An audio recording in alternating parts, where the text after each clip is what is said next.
Hello students, in today's lesson you will be looking at the diary writing that you have already done. So in the last couple of lessons or the last couple of hours you have written some accounts of what you have been up to or where you've been, and in today's lesson we are going to develop those, and we're going to develop in particular a description of a place using imagery, effective adjectives, and a variety of sentence structure and relative clauses. We're going to do that through reading an example of travel writing from the 1800s. So Isabella Bird was a 19th century traveller and explorer, and here she visits Niagara Falls and describes it to us. You are going to go back to your own diary entry, read and reflect and edit it, and improve based on what we study in the Isabella Bird extract today. Now, as I said, this is a 19th century and 1800s piece of writing. So Isabella Bird does use some words that you might not come across in most of your reading, and they are here for reference, and you can keep switching back to this third slide to help you if there's any vocabulary that you don't understand. Overall, though, hopefully you will be able to get a sense of her overall tone and whether she's impressed by or overwhelmed by or excited by what she sees at Niagara Falls. I will read it with you and we'll try and get an idea of that overall tone before we zoom in on some of her choices of imagery and some of her choices of sentence structure and clause structure. Here we go. The bridge took us to Iris Island, so named from the rainbows which perpetually hover around its base. Now we've got the word perpetually here. If you're not sure what it means, we go back to slide 3. Perpetually means constantly, okay. So the rainbows constantly hover around its base.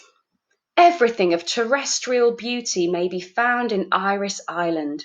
It stands amid the eternal din of the waters, a barrier between the Canadian and American falls. It is not more than 62 acres in extent, yet it has groves of huge forest trees and secluded roots underneath them in the deepest shade. Far apparently from the busy world, yet thousands from every part of the globe yearly tread its walks of beauty. Hopefully, in this first paragraph, you're getting an idea of whether she is impressed by or unimpressed by Niagara Falls. Hopefully, you've noticed that she's talking about the din of the waters, an eternal din of water. So the water is going to be making a loud sound.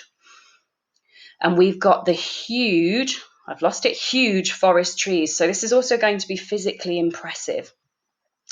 And finally, she ends with this adjective of beauty. So hopefully your first impression of this piece of travel writing is that she is impressed in some way by this area of Niagara Falls. Let's continue. We stopped at the top of a dizzy pathway, and leaving the Walrences to purchase some curiosities, I descended it, crossed a trembling footbridge, and stood alone on Lula Island between the Crescent and American Falls.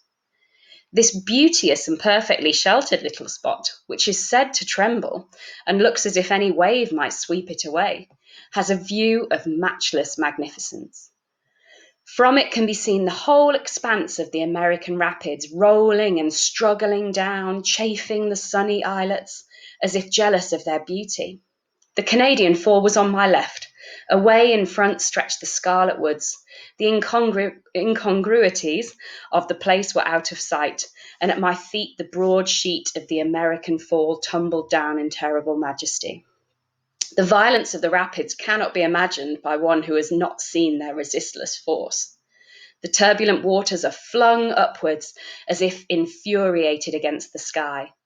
The rocks, whose jagged points are seen among them, fling off the hurried and foamy waves as if with supernatural strength. Nearer and nearer they come to the fall, becoming every instant more agitated. They seem to recoil as they approach its verge. A momentary calm follows, and then, like all their predecessors, they go down the abyss together. There's something very exciting in this view. One cannot help investing Niagara with feelings of human agony and apprehension. One feels a new sensation, something neither terror, wonder, nor admiration, as one looks at the phenomena which it displays. I've been surprised to see how a visit to the falls galvanizes the most matter-of-fact person into a brief exercise of the imaginative powers. So at the beginning, we said because of this adjective huge and because of these adjectives beauty, she's clearly impressed, but also there's a sense of Niagara Falls being big and overwhelming. That's reinforced, I think, at the end here, where she talks about the falls being agitated, recoiling. She says that it's exciting, but that there's a sense of agony and apprehension. And that there's a new sensation, neither terror, wonder, nor admiration. There's a confusing sense. When she sees this huge waterfall, she feels human emotions that she can't quite put her finger on. So she finds Niagara Falls beautiful and exciting, but also a little bit overwhelming, it sounds like. She's overwhelmed by the power of the waterfalls and the emotions that evokes in her. We're going to zoom in now on this third paragraph here, and we're going to zoom in on some of the techniques that Isabella Bird uses that we'd like you to try and use in your own writing when you edit that today. A beauteous and perfectly sheltered little spot with matchless magnificence. So these yellow words highlighted here. Let's have a look. These are positive adjectives and adverbs. Beauteous implies that the area is surrounded by beauty, that there is pervasive beauty. Matchless magnificence. We've got this superlative here, matchless, and the adjective magnificence, alongside the adverb perfectly. Really emphasize and re-emphasize the positive image and that this place is inspiring to Isabella Bird. Make sure in your writing, whether you want to be positive or negative, that you are constantly reinforcing that image through your choice of adjectives and adverbs. Those adjectives and adverbs, beauteous and perfectly, though, are within a subordinate clause. She opens her paragraph with a subordinate clause, and that's a lovely thing to do if you want to introduce an atmosphere straight away at the start of your paragraph. You might have heard this called an adverbial phrase. That's absolutely fine. But basically, if you want to open by setting up an image or an atmosphere, you could open with a subordinate clause, creating a clear image of the setting that you're about to describe. And then she follows it with this connective which adds a relative clause, yet another subordinate clause, but in this case a relative clause, using this connective which is said to tremble. And as we said while we were reading, the trembling implies that this might be frightening. There might be a bit of negativity and violence here, which contrasts with the beauty and power of this landscape and looks as if any wave might sweep it away. There's a bit of a sense of danger here. So when you're writing, consider using your relative clauses and your choice of vocabulary. Consider having a bit of a contrast. Things are rarely simple in life. Things can feel both beautiful and a little bit frightening, or they can feel boring and a bit exciting at the same time. Let's move down to the list here. Rapids, rolling, struggling, rubbing, as if jealous of their beauty. We've got a list here of dynamic verbs to imply the movement of the waterfall. But using the listing and commas, although there's dynamic verbs here, rolling and struggling, she's actually slowed down her description by listing them in this way. So consider at some point in your description later today, consider at some point using a listing technique like this. Moving down to the bottom here, and she has done it here as if jealous, and at the bottom here we've highlighted as if infuriated. The turbulent waters are flung upwards as if infuriated against the sky.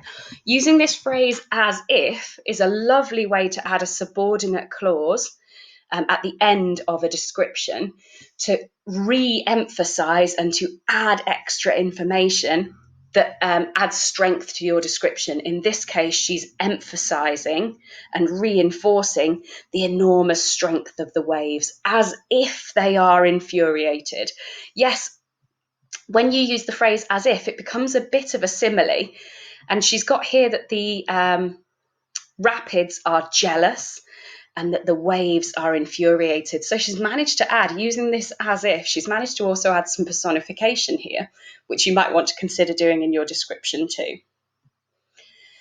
By way of example, we're going to show you an example in a moment of what we expect you to do now. We expect you to go back to the diary entry that you've already written and choose a detail that you've kind of skimmed over and that you haven't described, and describe it in detail using those relative clauses. So using those phrases like which and as if, or using those adverbial phrases at the start of your paragraphs. Here's an example. You might have written something like this about waking up in the morning. Yesterday, around 7 a.m., I wearily rolled out of bed and mentally prepared myself for another day of lockdown learning. Lovely, lovely opening. This next sentence skims over a little bit. I went downstairs and had breakfast. We could choose that sentence there to now embellish and add some imagery and detail to. After I made my bed, we've got the subordinate clause or the adverbial opening there. After I made my bed and brushed my teeth, I slowly descended the staircase and walked into the kitchen. And then we end with this subordinate clause using which or as if. I'll let that disappear. Which looked like a bomb had hit it, thanks to my brother. So we'd like you to choose some moments in your diary entry where you could add more description. And we'd like you to do that using imagery if you can. In this case, we've used a simile, like a bomb had hit it, but using this variety of sentence structure with relative or subordinate or adverbial clauses at the beginning and the end of your sentences. You can do this on the PowerPoint on the next slide, or you can do it in your book if you've been writing on paper.